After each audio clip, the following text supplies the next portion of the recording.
அன்பு நேயர்களுக்கு கனிவான வணக்கம். திருப்பூர் நாடாளுமன்ற தொகுதி தமிழகத்தில் உள்ள 39 நாடாளுமன்ற தொகுதிகளில் 18வது நாடாளுமன்ற தொகுதியே திருப்பூர் நாடாளுமன்ற தொகுதியாகும். திருப்பூர் என பெயர் வர காரணம் புராண காலத்திலிருந்தே திருப்பூர் என பெயர் இருப்பதாகவும், புராணங்களினுடைய அடிப்படையில் மகாபாரத கதைப்படி பாண்டவர்களினுடைய கால்நடைகள் திருடர்களால் திருடப்பட்டு கொண்டு சென்றபோது அதை அர்ஜுனனினுடைய படைகள் போரிட்டு மீட்டதாகவும், இவ்வாறு கால்நடைகள் திரும்ப பெற்ற இடம்தான் திருப்பூர் என்றும், இதனால்தான் திருப்பூர் என பெயர் வந்ததாகவும் மகாபாரதத்தில் குறிப்பு இருப்பதாக கூறப்படுகிறது. திருப்பு என்றால் தமிழில் இடம் என்ற ஒரு பொருள் உள்ளது. இதேபோன்று ஊர் என்பது தூய தமிழ்ச்சொல். இதேபோன்று திரு என்பது உயர்வை குறிக்கும் அடைமொழி. இவை இரண்டும் சேர்த்துத்தான் திருப்பூர் என வந்திருக்கிறது. திருப்பூர் கொங்கு நாட்டின் ஒரு பகுதி, பழங்கால சேர நாட்டின் ஒரு பகுதியாக இது விளங்கியது. ஆதித்த சோழன் காலத்தில் கொங்கு நாட்டு பகுதிகள் சோழ நாட்டோடு இணைத்து கொள்ளப்பட்டது.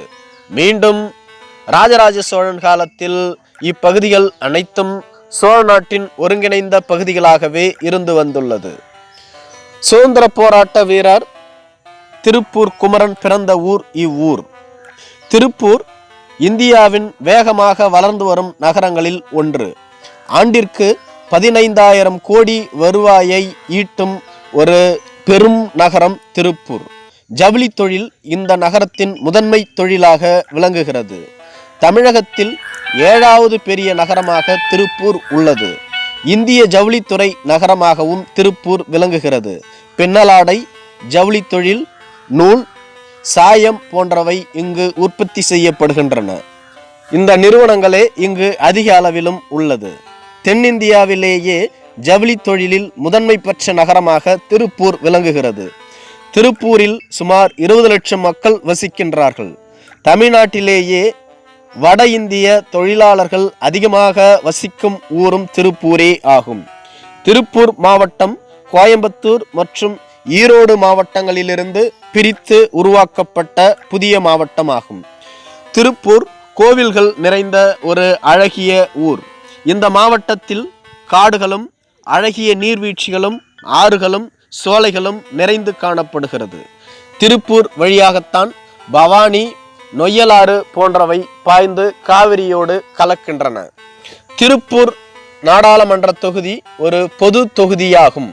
2009ஆம் ஆண்டு தொகுதி மறுசீரமைப்புக்கு பின்பு திருப்பூர் நாடாளுமன்ற தொகுதி உருவாக்கப்பட்டது. இதற்கு முன்பு திருப்பூர் கோபிச்செட்டிப்பாளையம் நாடாளுமன்ற தொகுதிகளில் உள்ளடங்கி வந்தது. தற்பொழுது திருப்பூர் நாடாளுமன்ற தொகுதியில் 6 சட்டமன்ற தொகுதிகள் இடம்பெற்றுள்ளன. அவைகள் பெருந்துறை, பவானி, அந்தியூர், கோபிச்செட்டிப்பாளையம், திருப்பூர் வடக்கு, திருப்பூர் தெற்கு போன்ற சட்டமன்ற தொகுதிகள் ஆகும். 2009ஆம் ஆண்டுதான் 14வது நாடாளுமன்ற தேர்தல் தான் முதலில் திருப்பூர் நாடாளுமன்ற தொகுதியில் நடைபெற்றது. இதனுடைய அடிப்படையில் 2009ஆம் ஆண்டு அனைத்திந்திய அண்ணா திராவிட முன்னேற்ற கழக கட்சியின் சார்பில் இந்த தொகுதியில் போட்டியிட்ட திரு சே சிவசாமி அவர்கள் வெற்றி பெற்றார். 2014ஆம் ஆண்டு இந்த தொகுதியில் அண்ணா திராவிட முன்னேற்ற கழக கட்சியின் சார்பில் திரு சத்யபாமா அவர்கள் போட்டியிட்டு வெற்றி பெற்றார். 2 முறையும் இந்த தொகுதியை அண்ணா திராவிட முன்னேற்ற கழக கட்சியே கைப்பற்றியது. 2019ஆம் ஆண்டு நடைபெற்ற தேர்தலில் திமுகவோடு அங்கம் வகித்த இந்திய பொது உடைமை கட்சியான கம்யூனிஸ்ட் கட்சியின் சார்பில் திரு சுப்ராயன் என்பவர் இத்தொகுதியில் போட்டியிட்டு வெற்றி பெற்றார். இந்த தொகுதியில் இதுவரையிலும் 3 நாடாளுமன்ற தேர்தல்கள் நடைபெற்றுள்ளது. இதில் 2 முறை அனைத்திந்திய அண்ணா திராவிட முன்னேற்ற கழக கட்சி வெற்றி பெற்றுள்ளது. 1 முறை திமுக அங்கம் வகிக்கும் கம்யூனிஸ்ட் கட்சி வெற்றி பெற்றுள்ளது.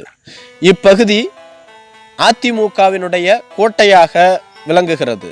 17வது மக்களவை தேர்தலில் இத்தொகுதியில் போட்டியிட்ட வேட்பாளர்கள் அவர்களினுடைய வாக்கு வங்கிகளும் திமுகவோடு அங்கம் வகித்த கம்யூனிஸ்ட் கட்சியின் சார்பில் போட்டியிட்ட திரு கே சுப்ராயன் அவர்கள் 5,08,725 வாக்குகளுடன் 45.44% முதல் இடத்தை பெற்றிருந்தார். இவரை எதிர்த்து போட்டியிட்ட அண்ணா திராவிட முன்னேற்ற கழக கட்சியினுடைய வேட்பாளரான திரு ஆனந்தன் என்பவர் 4,15,357 வாக்குகளை 37.1% பெற்று இரண்டாவது இடத்திற்கு தள்ளப்பட்டார். மக்கள் நீதி மய்ய கட்சியின் சார்பில் இத்தொகுதியில் போட்டியிட்ட திரு சந்திரகுமார் 64,657 வாக்குகளை 5.78% பெற்று மூன்றாவது இடத்தை பெற்றார். அமமுக கட்சி சார்பில் போட்டியிட்ட திரு செல்வம் அவர்கள் 43,816 வாக்குகளை 3.91% பெற்று நான்காவது இடத்தை பெற்றார். நாம் தமிழர் கட்சியின் சார்பில் இந்த தொகுதியில் போட்டியிட்ட திரு ஜெகநாதன் அவர்கள் 42,189 வாக்குகளை 3.77% பெற்று ஐந்தாவது இடத்தை பெற்றிருந்தார். திருப்பூர் நாடாளுமன்ற தொகுதியின் எழுத்தறிவு பெற்றோரினுடைய விகிதம் 67.87. கிராமப்புற மக்கள் 38.5%, சுமார் 5,88,987 பேர். நகர்ப்புற மக்கள் 61.5%, சுமார் 9,40,849 பேர்.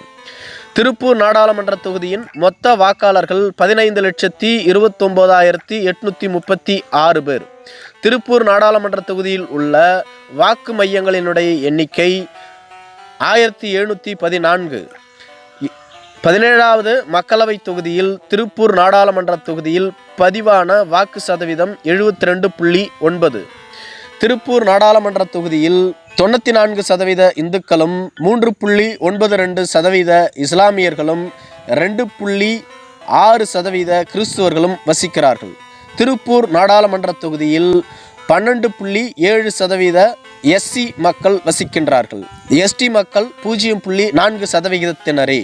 திருப்பூர் நாடாளுமன்ற தொகுதியில் உள்ள சட்டமன்ற தொகுதிகளில் 4 சட்டமன்ற தொகுதிகள் அனைத்திந்திய அண்ணா திராவிட முன்னேற்ற கழக கட்சியிடமே உள்ளது. 2 தொகுதிகள் மட்டுமே திமுகவிடம் உள்ளது.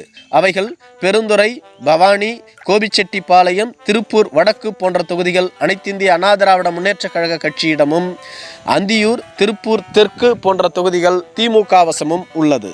2021ஆம் ஆண்டு நடைபெற்ற சட்டமன்ற தேர்தலின் பொழுது இத்தொகுதியில் திமுக 32.1% வாக்குகளையும், அனைத்திந்திய அண்ணா திராவிட முன்னேற்ற கழக கட்சி 46.6% வாக்குகளையும் பெற்றிருந்தது.